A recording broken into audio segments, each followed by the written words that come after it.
اوریدونکو او ګرانو هیوادوالو سلامونه او احترامات مې ومنئ. نن د یکشنبې ورځ 6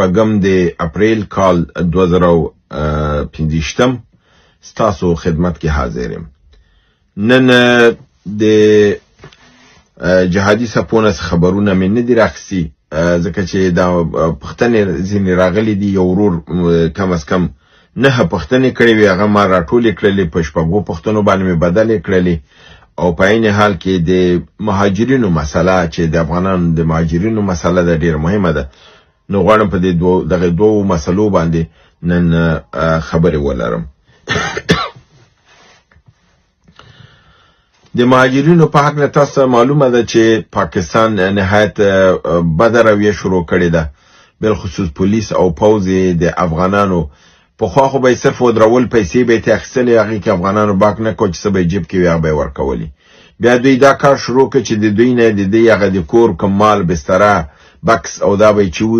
هر یو کورنۍ یو ځکه ژوند کې هغه خپل د لوازم یا غزان سره اخلي چې یو بل ځکه کوزیږي د کور لوازم ورسي. وسه دا کار شروع کړو چې دا لوازم ورته نه پرې خدل، یعنی دا مال او اموال د کور وي د تش راغلي وي تش به د دې نه وځي. دا افغانانو وزغمله. خو د اوس د بد نه بدتر داسې عمرداري شروع کړې دی چې د افغانستان د عزت او ناموس ته ګریوان ته لاس اچولې دی.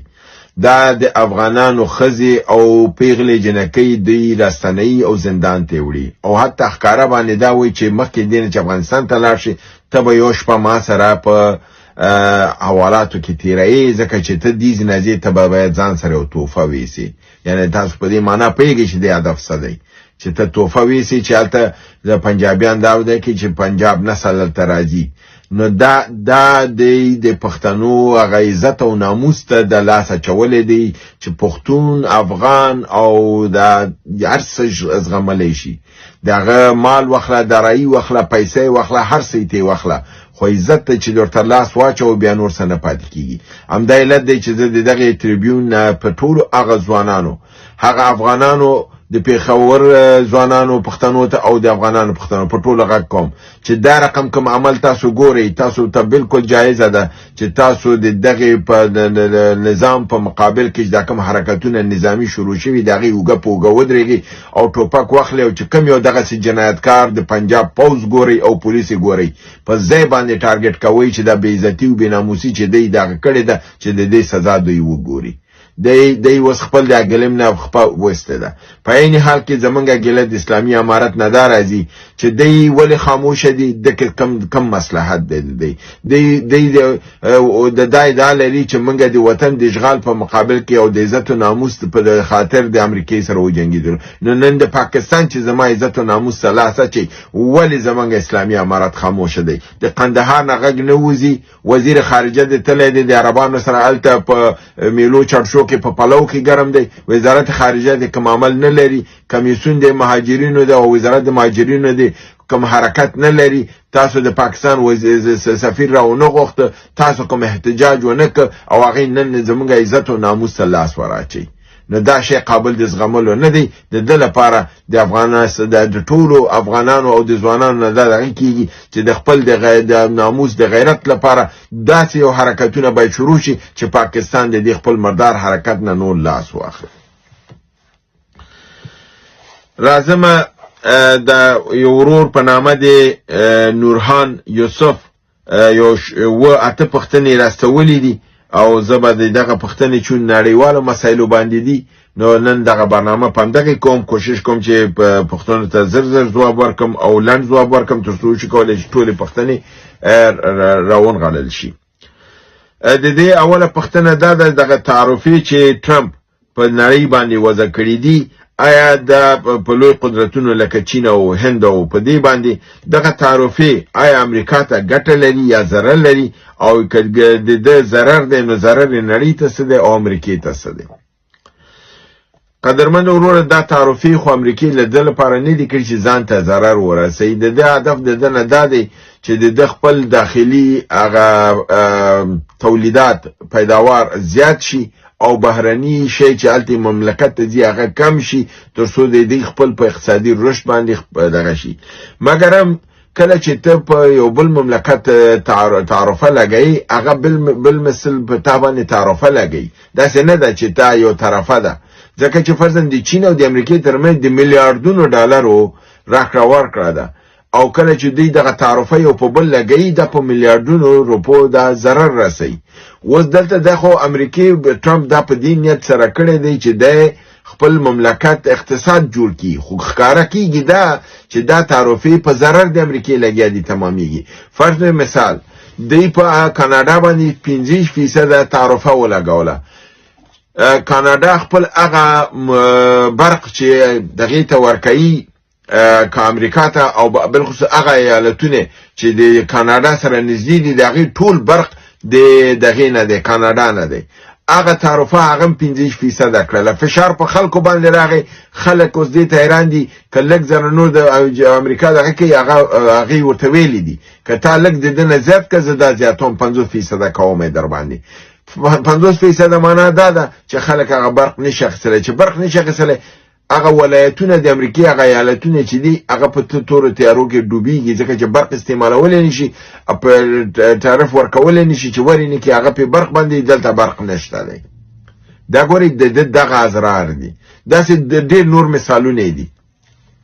همدارنګه دوی په انګلستان باندې 10% په دغه درلودل تعرفه درلودل دیم په 10% ولګول اروپا باندې 60% تعرفه ولګول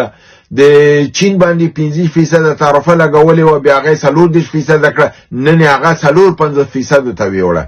عین بل مثل اوس چین په باندې هم د تعرفه پی لګي او د امریکا اقتصاد خرابوي او په امریکا کې بالفعل اوس تظاهرات شروع شوي دي خپل د ټرمپ نږدې ملګرو په میلیارډونو ډالر په دې شي کې وبایلل هغه څوک چې د سره ودرېدلی وو هغه اوس په خپل د دې ودرېدلو نه پښیمانه دي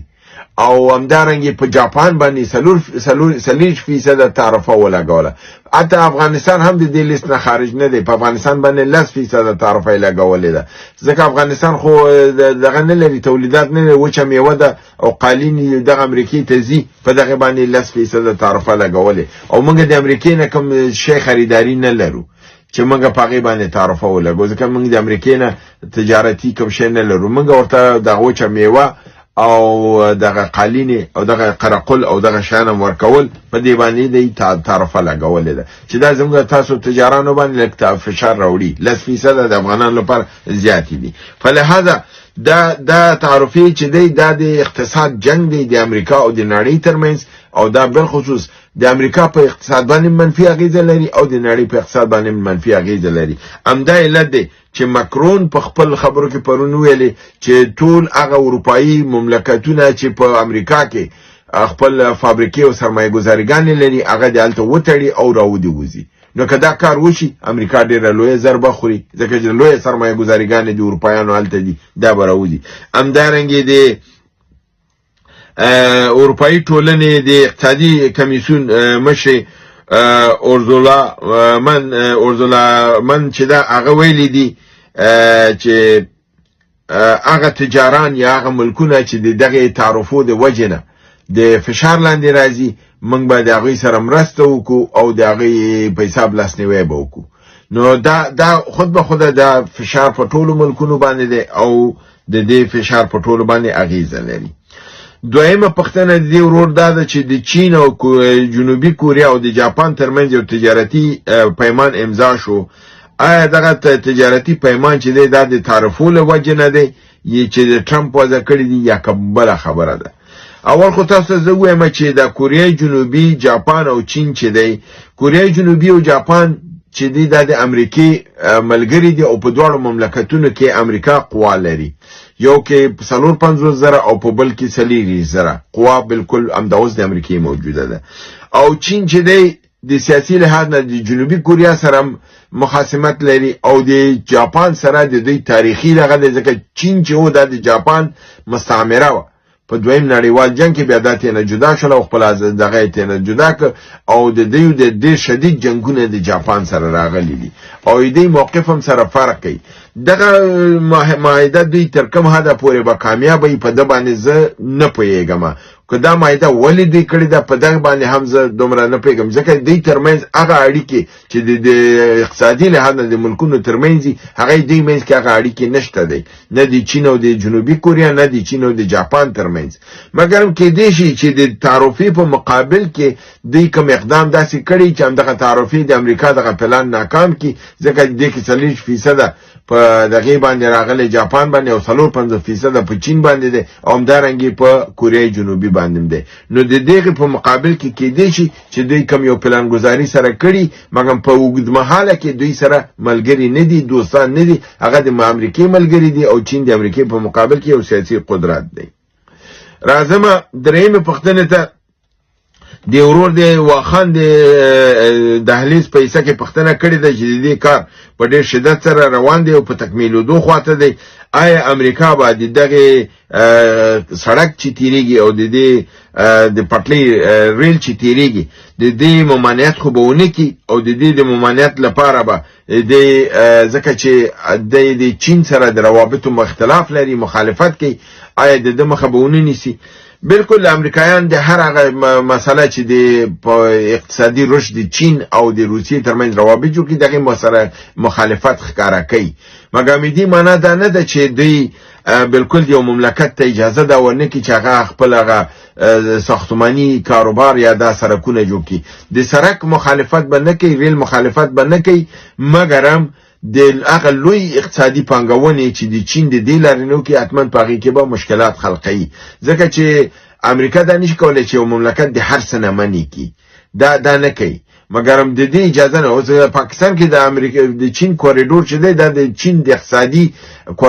دهلیز د ملا تیر دی، نو په دې اساس باندې نه پرېږدي چې هغه د ملا تیرې جوړ شي، هلته په پاکستان فشار راوړي چې د مخه ونیسه. مګر که چېرته چین یو تجارت د پاکستان د لارې نه کوي، د هغه مخه خو چین نشي نیولی، ځکه چې هغه په نارمل حالت کې کولی شي. مګر د هغه لپاره هغسې سرمایه ګذاري چې وکړي چې بالکل د سړک تیر کړي او هلته ورسېږي، د هغې مخنیوی کوي. دغه مشکل به په افغانستان په حصه کې به وي، مګر په هغه پیمانه به نه چې دوی د افغانستان ته وایي چې ته دا سړک مه تېروه او دغه مه کوه، ځکه دوی ته معلومه ده چې افغانستان دې ته ضرورت لري. څلورمه پوښتنه دا ده چې آیا هندوستان به د برکس په ممالکو کې کوم ګډوډي رامنځته کړي؟ او بل دا دی آیا امریکا به هندوستان ته د دې اشاره ورکړي چې د برکس د پیسو د ایجاد مخنیوی وکړي؟ آیا دا ممکنه ده چې د هند د برکس کې د وراني په صورت کې یو بل اسلامي مملکت د هند ځای ناستی شي؟ قدرمن ورور ته زه دا وایم چې هندوستان د برکس د مؤسسینو نه دی، دا نظریه د هندوستان په خپله وه او د هغې اساسي غړو نه دی، نو په لحاظه هندوستان د برکس په مقابل کې نه ځي. یو خبره. دویمه دا ده چې دوی برکس نه خرابوي. بل دا دی چې د برکس د پیسو جوړولو نظریه هم د هندوستان او د چین د دې نظریه ده. تاسو هم دا اوس د چین او د هندوستان او د روسیې ترمنځ چې مراوده وګورئ، د بارټر سیستم باندې کړی ده او بارټر سیستم هماغه دی چې ته ډالر نه استعمالوي. نو ځکه خو د برکس پیسو جوړولو خواته ځي چې پیسې جوړې کړي چې ډالر نه خلاص شي. نو په دې تیوري کې هندوستان په خپله په دې تیوري کې دی، نو هندوستان د مخالفت نه کوي او امریکایي خبره په دې څه کې نه مني. او بله خبره دا ده چې د هندوستان ځای ناستی هېڅ اسلامي مملکت نشي کېدی. هندوستان یو قوي اقتصادي مملکت دی او د برکس د مؤسسینو او د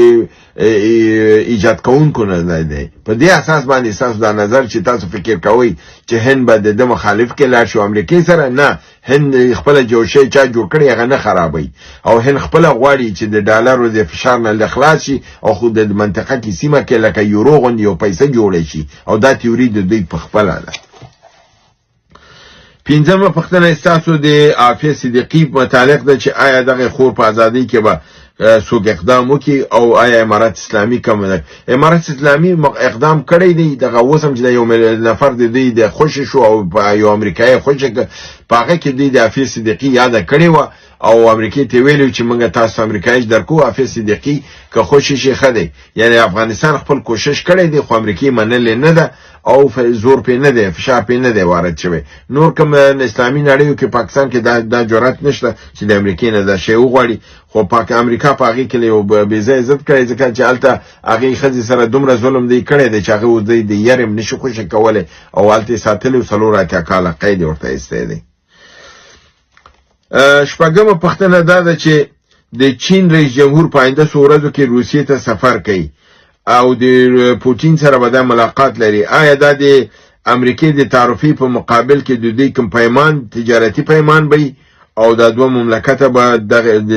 د سفر نه به څه ګټه واخلي؟ دا کېدای شي چې د دې سفر د همدې تعرفو په مطابق تعرفې د ذاتي د هر مملکت مسله ده، روسیې باندې تعرفې دي او په چین باندې دي او دوی کولی شي چې خپل د نظامی اقتصادي اړیکو په متعلق سره خبرې وکړي، دا پیاوړي کړي تر څو د امریکې او د برکس مسله دوی ته مهمه ده، د برکس پیسو مسله مهمه ده، دا دوی سره بحث پې وکړي او دې په نتیجه کې چې که دوی وشي کولی د امریکې دغه اقتصادي قدرت چې په نړۍ باندې دی د هژموني ده دغه له منځه ویسي او دا ډالر چې دی دا ضعیفه کړي او په عوض باندې یو پیسه خپله سره جوړه کړي. نو د تعرفو مخه خو داسې نه ده چې دی روسیې سره یو ځای شي مخه، هر مملکت خپله کولی شي چې د تعرفې مقابله وکړي او د امریکې د روس او د چین ترمنځ چې اقتصاد کم یو تجارت دی 1.5 نه تر 2.5 میلیارده د کال دی، نو دا کېدای شي دوی دا باندې د ازدیاد وکړي چې دا هغې په وچ امریکې سره کوي خپل په منځ کې دا تجارت زیات کړي. اوومه پوښتنه دا ده چې د امریکې د حوثیانو په منځ کې خپل کسان ځای په ځای کړي دي، دا آیا دا به د عراق او د افغانستان غوندې د جنگ په صورت کې د نن دوی خراب نه کی او یمن ته به دوی ډیر زیات زیان ونه رسي؟ دا خو ښکاره ده چې د یمن نظام به دوی ختموي او هلته به دوی یرغل کوي ورننوځي به. دا چې دوی هلته افراد ځای په ځای کړي که نه دي په ده باندې نه پوهېږم ځکه چې هغه کوم داسې ډیپلوماتیک اړیکې د امریکې سره نه درلودل چې امریکا خپل نفر ځای په ځای کړي. په افغانستان او په عراق کې خو دوی ورننوتل د ملګرو ملتونو په ذریعه باندې او هلته په نظام کې خپل د پیسو په ذریعه کسانې واخیستل، حتی د امارت اسلامي په ډلو کې د دې هغه معین د وزارت داخلي په بیه اخیسته خانامه د خاکسار او هغې کمربند مزار شریف ورته مات که. په عراق کې هم جنرالان او وزیران په بیه واخیستل او د صدام حکومت مات که. دا د دې روند دا کار دوی کوي، مګرم فکر کوم چې په یمن کې دوی به په دې کې موافق نشي ځکه د یمن نظام چې دی هغه د ایران تر شا دی، شیعګان دي او د امریکې سره هغسې اړیکې نه لري چې امریکا وشي کولی دننه ننوځي، مګر په وهلو باندې وهي او دا نظام را پرځوي او کېدای شي پې ورننوځي او یمن خپل په کنټرول کې کړي. هیله ده چې برنامه وګورئ، خوښه کړئ او دوستان سره شریکه کړئ. تر بل برنامې تاسو په لوی رب العزت سپارم. وما علینا الا البلاغ.